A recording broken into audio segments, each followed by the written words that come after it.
I'm Sara Blunt and I'm the Chief Executive Officer of Kalyra, and we provide services for older people to enable them to live their best lives.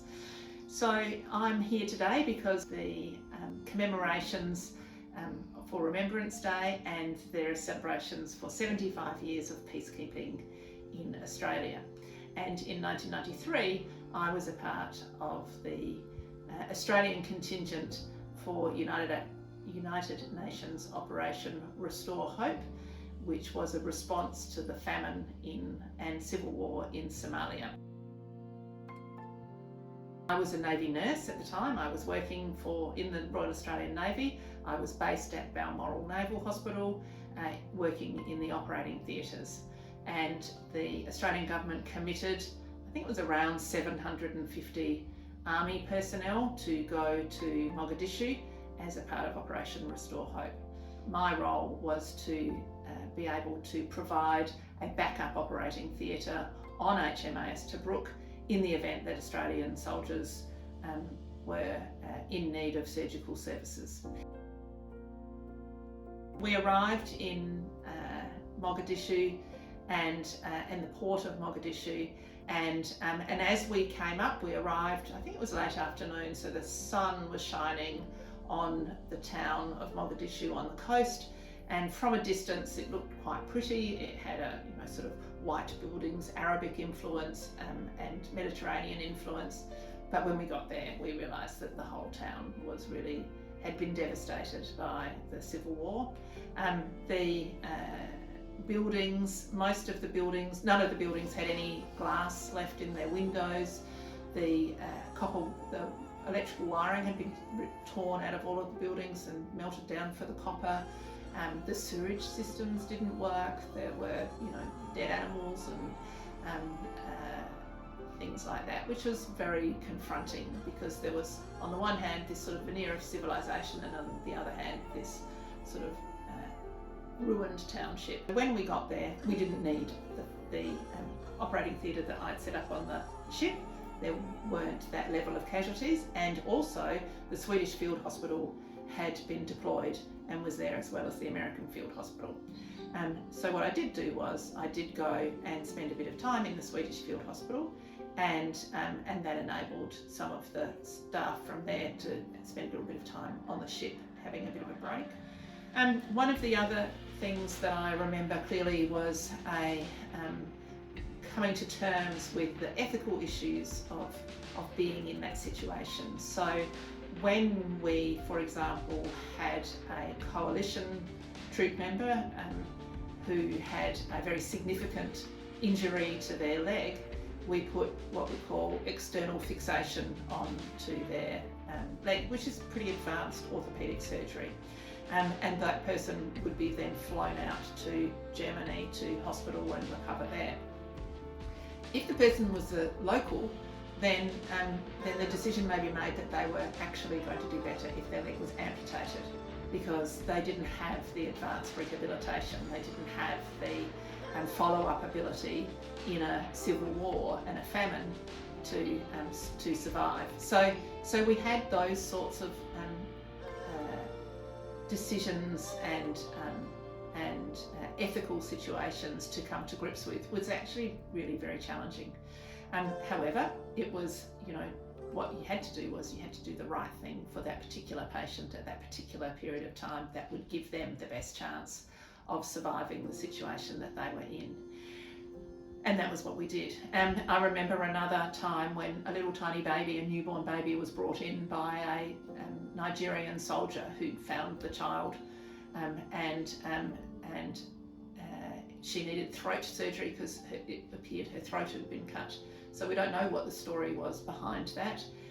But anyway, she survived in the Swedish Field Hospital, and I'm not quite sure what happened, but she would have probably gone to one of the orphanages.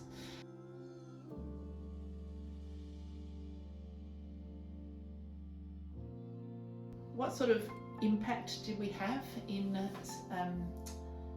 Somalia? That's a really good question, because what we do know is that today Somalia is again in the grips of a civil war situation and famine. So it's hard to say. Certainly we got food to the people that needed it, we got water to the people that needed it. We had a big desalinisation plant, or the United Nations did, at the port, and hundreds and hundreds and hundreds of water bottles would be recycled and refilled there, and so clean water was distributed, which made an enormous difference to people's lives. And food was distributed in the form of food brought in from overseas, and wheat and maize and things like that. So certainly the short-term response did allow for some settling down of the situation and improvement in people's lives, but it has been a long journey for that country, and they're still in the grips of it. So we made a difference to the individuals that we dealt with, without doubt. There are people that wouldn't have survived without our services, and that, I think, is perhaps the thing that you hang on to the most when you look at the bigger picture and realise that, on the other hand, perhaps the bigger picture wasn't as impacted as much as we would like to have seen. However, that's peacekeeping. And one of the things about peacekeeping is then trying to set up systems and structures that enable the recovery of those people and their government and their ability to take it forward. So as a result of all of that, we did, I did end up being on that deployment for 6 months, and with a bit of that time spent in Mogadishu, and the ship's company and the army personnel who served during that time were all awarded with the Australian Active Service Medal. So I will be wearing my medals when I go to Kalyra, McLaren Vale Village, and take part in their Remembrance Day services. And this one is the Active Service Medal with the bar that says Somalia, and this one is my Australian Defence Medal. How has the experience changed me? Well, some of the things that I've described to you have clearly had a very big impact on me. I, to this day, appreciate effective flushing toilets. I can tell you, I very much appreciate good sanitation, and sewage that stays in its pipes and goes to sewage farms. That's something that none of us should ever take for granted, in my view. And I do appreciate that we have rules on the road, so we don't all crash into each other or drive however we want to, because I've seen what that can lead to. And I also deeply appreciate the fact that our roads don't have holes in them the size of the car that I'm driving to, because that is certainly not a good thing. So all of those things, the fundamentals that we take for granted so often in civil society, and I think having a stable system of government where we're able to all vote, and the voting works, and we have established ways in which we govern, makes an extraordinary difference and gives us so much capacity to do all of the things that we like to do, so that we don't have to think about survival and the very basics of life. Don't mind paying tax at all. I'm a great believer that the tax that I pay is going to a very good cause, and that is things that I've just described: keeping the roads safe, giving me a safe place to live, living in a place where I really don't have to worry about stepping outside my front door and what I might meet.